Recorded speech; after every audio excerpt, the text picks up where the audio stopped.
ఈనాడు ఇంత దరిద్రం అనుభవిస్తున్నటువంటి ఈ ఇల్లు పూర్వజన్మలో మహదైశ్వర్య సంపన్నులు నాయన. వీళ్ళకి గజాంతైశ్వర్యం అంటారే, ఎంత ఉన్నదో వాళ్ళకే తెలియదుట.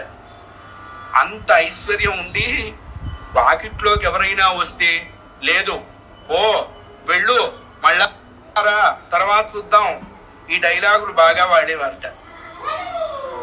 ఉన్నప్పటికీ ఒకడికి ఇవ్వకపోవడం చేత వచ్చే జన్మలో దరిద్రులు అవుతారు. ఇప్పుడు దరిద్రం అనుభవిస్తున్న వాళ్ళంతా ఎవరు అంటే వీళ్ళ గురించి మనం క్లారిఫికేషన్ ఇచ్చారు. పూర్వజన్మలో బాగా ఉన్నవాళ్ళే. ఉన్న ద్రవ్యాన్ని ధనాన్ని సద్వినియోగం చేయలేదు కాబట్టి ఈ జన్మలో దరిద్రులైనారు.